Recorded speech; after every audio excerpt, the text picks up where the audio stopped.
What's up everyone, Master Fox here today, and I'm bringing you a deck profile of Jeff Jones's 3-axis Firefist deck. With this deck he actually topped 8 at ARG Detroit, and so this is actually something really cool to see, that Firefists are finally back into the metagame after being essentially gone from the metagame for almost over a year.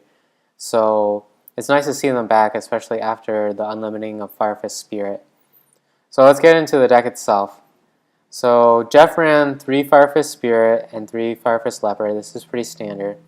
He ran only 2 Firefist Rooster though, which is different than the normal 3 which a lot of people run.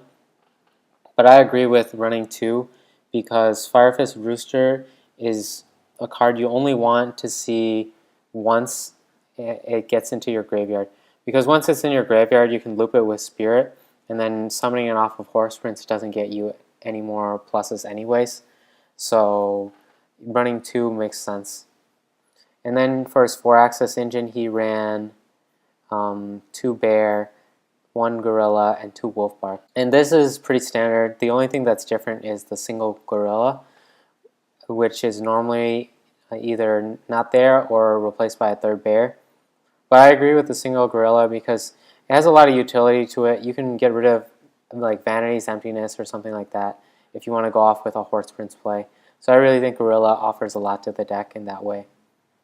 And then he's running 3 Tenki and 3 Tensu and a single Rekindling, which is standard to the 3-axis Firefist deck as well. But he's running 2 Gyoko, which is, I think, is a really good card. And a lot of 3-axis builds choose not to run it, but I think it's important to run this card. And he's running 3 Upstart, basically maximizing the consistency of the deck. This is what's interesting though. He's running 2 Dark Hole and 1 Raigeki, so he's essentially maximizing monster removal. And I think this is to essentially maximize the damage output of the deck, so that he can go into his Horse Prince combo and put in a ton of damage in his opponent. And this makes sense because once you see his extra deck, it kind of all goes along with the increasing damage output theme. And then he's running a single Book of Moon, Vanity's Emptiness, 3 Fiendish Chain, 3 Mind Crush, 2 Mirror Force, 1 Bottomless Trap Hole, and 1 Solemn Warning. So the trap lineup is fairly standard. Alright, let's go on to the extra deck. He's running 2 Horse Prince and 1 Vulcan. This is fairly standard for the 3-axis part of the extra deck.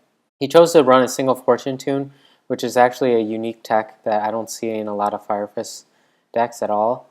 And I guess it's a good choice for stalling if he needs to, and also to recycle his 3-axis components. And he chose to run a single Nightmare Shark, which I find to be interesting because this is kind of going along with his running of 2 Dark Holes and the single Raigeki, and it's to maximize damage output. Nightmare Shark will get you that extra 2,000 points of direct attack damage, so you can get pushed in for a ton of damage even if you can't clear out your opponent's monsters. Alright, and he's running the single Lion Emperor, 2 Tiger King, 1 Cardinal, 1 Exciton Knight, 1 Diamond Dire Wolf, 1 Gaga Cowboy, 1 Heartland Draco. Heartland Draco serves the same purpose as Nightmare Shark, except he's the rank 4 version. And he's also running Castel and Abyss Dweller. Alright, let's go on to the side deck. He's running the 6 Hand Traps, which are really good against a variety of matchups. So for any matchup, he's essentially covered by using these 6 Hand Traps. Maxi is really good against Burning Abyss, obviously. Veiler is good against Necros even, and Satellar Knights, and a bunch of different decks too. So these 6 Hand Traps are pretty good in the side. He's running 3 MST in the side, and that's just because Cliff Forts aren't really as big as a deck as they were before. So it doesn't really make too much sense to main deck them. His main deck is mainly focused on the Necros matchup, it looks like.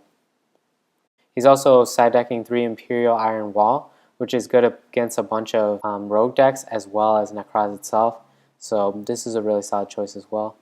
And the 3 Shadow Mirror is obviously for Burning Abyss and Shadal's. So this is Jeff Jones's 3-axis Firefist deck that he got top 8 at ARG Detroit with. So for a deck built by Jeff Jones, this deck is actually surprisingly very, very standard overall. The general monsters lineup and the spell and trap lineup, they pretty much look like any other 3-axis Firefist deck would run.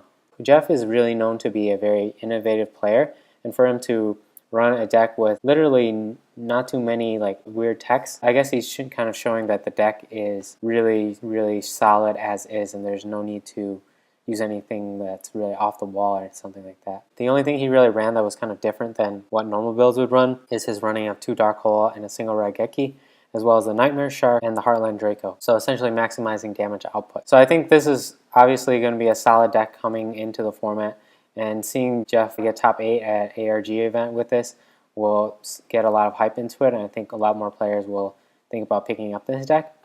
But overall, I think the 3-Axis Firefist deck now has carved itself a place in the metagame. So that's it for this video. Tell me what you guys think in the comments section below, and I will see you guys in my next video. Thank you.